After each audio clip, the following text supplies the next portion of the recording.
আহমদ ইবনে হাম্বলের হাদিস, চমৎকার একটা ঘটনা। কানগুলো খরগোশের কানের মতো খাড়া করে শোনেন। আল্লাহ রাসূল সাল্লাল্লাহু আলাইহি ওয়াসাল্লাম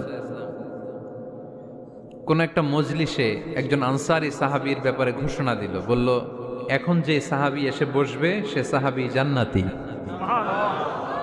আনসারী সাহাবী এসে বসলো, সবাই তো অবাক, আমাদের কারো ব্যাপারে বিশ্বনবী এই কথা বলল না, এই আনসারী সাহাবী জান্নাতি।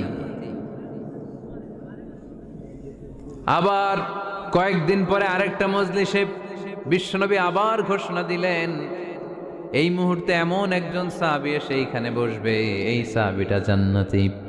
সবাই খেয়াল করে দেখলো, আগের মজলিসে যেই লোকটাকে বিশ্বনবী জান্নাতি বলে ঘোষণা দিয়েছে, আজকেও ওই সাহাবী এসে ওই জায়গায় বসেছে। তৃতীয় দিন আবার বিশ্বনবী বললেন, এখন একজন সাহাবী এখানে এসে বসবে, সে জান্নাতি। সবাই খেয়াল করে দেখলো, ওই সাহাবীটাই আবার এসে বসেছে। সবাই অবাক, কি আজীব, কি আছে এই সাহাবীর মধ্যে, যে সাহাবীর ব্যাপারে খুদ বিশ্বনবী তিনবার ঘোষণা দিলেন যে সে জান্নাতি। সবচেয়ে বেশি অবাক হয়েছিলেন সাইয়েদনা আব্দুল্লাহ ইবনে আমর ইবনে আস। মনে মনে ভাবলেন, এটা তো চারটেখানে কোনো কথা না, বিশ্বনবীর অ্যানাউন্সমেন্ট। দুনিয়ার বুকে বিশ্বনবী তিনবার এই আনসারী সাহাবীকে জান্নাতি বলে ঘোষণা দিয়েছেন, নিশ্চয়ই এই সাহাবীর এমন বিশেষ কোনো আমল আছে, এমন বিশেষত্ব আছে যেটা আমাদের মধ্যে নাই। যেমন করেই হোক এই সাহাবীর ভেতরের সব খবর আমার জানতে হবে। সাইয়েদনা আব্দুল্লাহ ইবনে আমর ইবনে আস একবার পরিকল্পনা করে ওই সাহাবীর বাড়িতে চলে গেলেন, যে বললেন, ভাই, আমার আব্বার সাথে কয়েকদিন ধরে ঝগড়া, আমার ঘরে থাকতে মন চাচ্ছে না, তোমার বাসায় মেহমান হয়ে এসেছি, যদি তুমি অনুমতি দাও তোমার বাড়িতে 3 দিন মেহমান হয়ে আমি থাকতে চাই। কয়দিন? শুনতেছেন? বুঝতেছেন? কষ্ট হচ্ছে না তো? ওই আনসারী সাহাবী বলে, আহলান ওয়া সাহলান, খুশ আমদেদ, এ আমার সৌভাগ্য, আমার মেহমান হয়ে আপনি থাকবেন, আসেন আমার ঘরে থাকেন, এই ঘরে আমি থাকি, আর এই ঘরটা মেহমান হিসেবে আপনারে দিয়ে দিলাম, থাকেন। এবার আব্দুল্লাহ ইবনে আমর ইবনে আস খুব ভালোভাবে ফলো করতে লাগলেন, কখন এই আনসারী সাহাবী কি করে। 1 দিন, 2 দিন, 3 দিন পর্যন্ত ফলো করার পরে সাইয়েদনা আব্দুল্লাহ ইবনে আমর ইবনে আস এমন কোন বিশেষ আমল এই সাহাবীর মধ্যে খুঁজে পায় নাই। 3 দিন গভীরভাবে পর্যবেক্ষণ, অবজারভেশনের পরে বিশেষ কোনো আমল ওনার চোখে পড়ে নাই। এবার 3 দিন পরে তো চলে যাবার পালা, ঠিক কিনা? এবার তিনি সোজা সাপটা আনসারী সাহাবীর কাছে যে ভিতরের কথা খুলে বলে ফেললেন, বললেন, ও ভাই, আসলে আমার বাবার সাথে এমন বড় কোনো ঝগড়া আমার হয় নাই যে কারণে বাড়ি থেকে বের হয়ে তোমার মেহমান আমার হওয়া লাগবে, আমি বিশেষ এক উদ্দেশ্যে এসেছি। কি উদ্দেশ্য?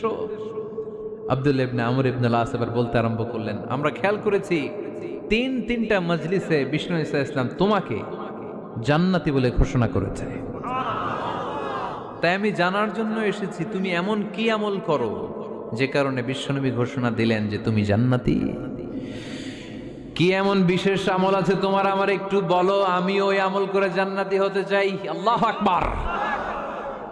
এবার আনসারী সাহাবী মুখ খুললেন, উনি বললেন, ও ভাই আব্দুল্লাহ ইবনে আমর ইবনে আস, এমন কোন বিশেষ আমল আমার নাই, হালাল পন্থায় রুজি করি, ব্যবসা করি, নামাজের সময় নামাজ পড়ি, রাতে এসে ঘুমিয়ে যাই, ফজরের আগ দিয়ে উঠে তাহাজ্জুদ করি, সময় মতো জিকির আজকার করি, কোরআন তেলাওয়াত করি, কিছু দান সদকা করি, সবাই যা করে আমিও তাই করি, স্পেশাল কোনো আমল আমার জীবনে নাই। তবে আব্দুল্লাহ ইবনে আমর ইবনে আস, শুনে রাখো, একটা কাজ আমি প্রতি রাতে করি, হয়তোবা এ কারণেও বিশ্বনবী আমার ব্যাপারে এমন ঘোষণা দিতে পারে। আব্দুল্লাহ বললেন, ও আনসারী সাহাবী, কি কাজ তুমি করো? এবার আনসারী সাহাবী বলতে লাগলেন, প্রতি রাতে যখন আমি আমার বিছানায় ঘুমোতে যাই, আমি কারো ব্যাপারে কোনো রাগ, কোনো হিংসা, কোনো ক্ষোভ অন্তরে নিয়ে ঘুমাতে যাই না। ওই দিন যার সাথে যা হয়েছে সবাই রে মাফ করে দিয়ে মিটমাট করে একটা প্রশান্ত অন্তর নিয়ে আমি বিছানায় ঘুমাতে যাই। ওই দিনে কেউ আমার গালি দিছে, কেউ আমার বকা দিছে, কেউ আমার বিরুদ্ধে মিছিল করছে, উল্টা পাল্টা যে যাই করুক না কেন, আমি কিচ্ছু মনে রাখি না। আওবি ইলা ফিরাশি, আমি এমন ভাবে আমার বিছানায় যাই, ওয়ালাইসা ফি কলবি হিকদুন আলা আহাদ, এমন অবস্থায় আমি শুয়ে পড়ি যে আমার হৃদয়ে কারো ব্যাপারে আমার হৃদয়ে কোনো ক্ষোভ নাই, কোনো হিংসা নাই, কোনো অহংকার নাই, সব রাগ ক্ষোভ ভুলে গিয়ে সবাইকে ক্ষমা করে দিয়ে আমি বিছানায় ঘুমাতে যাই। এজন্যই বিশ্বনবী এই সাহাবীকে তিনটা মজলিসের ভরা মজলিসের মধ্যে জান্নাতি বলে ঘোষণা করেছে। এই হাদিস থেকে শিক্ষা হলো, আমরাও যদি প্রতি রাতে বিছানায় ঘুমোতে যাওয়ার আগে সবাইরে মাফ করে দিয়ে মনের যত ক্ষোভ জ্বালা যন্ত্রণা আছে সব ভুলে যে বিছানায় ঘুমাতে পারি, এই সাহাবীর মতো আমাদেরকেও জান্নাতি হিসেবে কবুল করবে কে? পারবেন আজকে থেকে? বিছানায় যাওয়ার আগে কি করবেন? আজকে সবাইরে মাফ করে দেব। যে আমার উপর জুলুম করছে ওই বিচার আল্লাহ করবে। কে কি বললো ওটা দেখার দরকার নেই। কারো ব্যাপারে কোনো ক্ষোভ, কোনো তিক্ত অভিজ্ঞতা, জ্বালা যন্ত্রণা অন্তরে রাখবেন? রাখলে লাভ না লস? এটা আরো জ্বালা দিবে আমাদের, এটা আরো ভেতর থেকে কষ্ট দিবে। It will burn me inside, ভিতরে জ্বালিয়ে পুড়িয়ে শেষ করে দিবে। এগুলো বয়ে বেড়াতে চাই না আমি সব মাফ করে দিতে চাই। চিল্লায় বলো ঠিক কিনা? এজন্য আল্লাহ বললেন, আমার মুত্তাকিন বান্দাদের 3 নাম্বার বৈশিষ্ট্য, তারা অন্যের প্রতি রাগ ক্ষোভ অন্তরে পুষে রাখে না। অন্তরে রাগ ক্ষোভ জ্বালা পেলে পুষে রাখে না, বরং সবাইকে মুত্তাকি বান্দারা ক্ষমা করে দেয়। পারা যাবে? কি করবেন? ক্ষমা করব। কি করবেন? আল্লাহ আমাদেরকে ক্ষমা করুক, এটা আমরা চাই কি চাই না?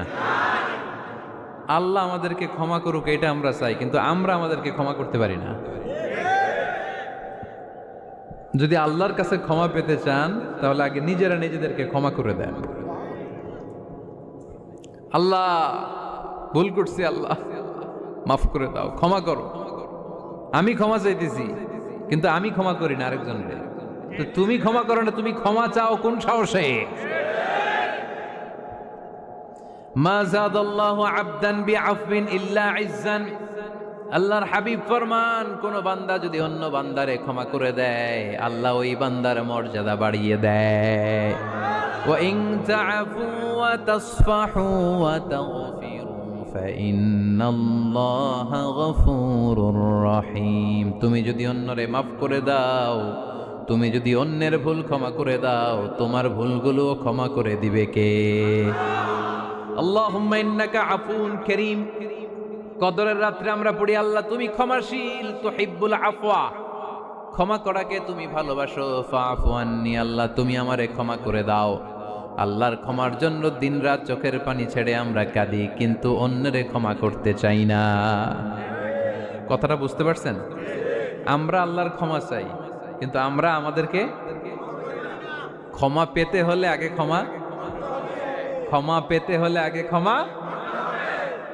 মনে থাকবে তো? আমরা আসলে অতীতকে বয়ে বেড়াই, অতীতকে ভুলতে চাই না। কোন বছর কে আমারে মারছিল ওইটারে মনে রাখছি। কোন 20 বছর আগে আমারে অপমান করছিল মনে রাখছি, তোরেও আমি অপমান করুম। তুই আমারে মারছিলি, তোরেও মারুম। মনে রাখিস, দেখাই দিমু। তো এই দেখেন, খেয়াল করে দেখেন, 20 বছর আগে কোথায় আমার অপমান করছিল ওইটা আমি ভুলি নাই, মনে রাখিয়া দিছি। তার মানে 20 বছর ধরে এটা জ্বলতেছে এদিকে। ক্ষতি কি আমার না অন্য কারো? এগুলো ভিতরে জ্বলে, প্রতিহিংসার আগুন আপনারে জ্বালিয়ে দিবে। প্রতিশোধ নেয়ার আগুন দিনকে দিন আপনারে জ্বালায়।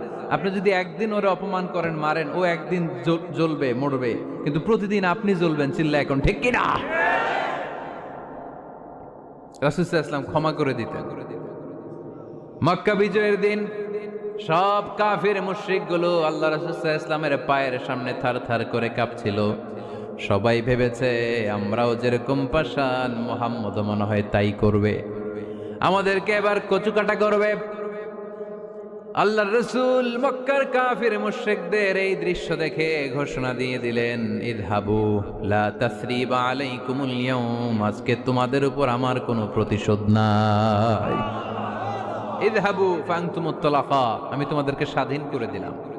ঐতিহাসিকরা বিশ্বনবীর এই বিশাল দিল দরিয়া দেখে অবাক হয়েছে।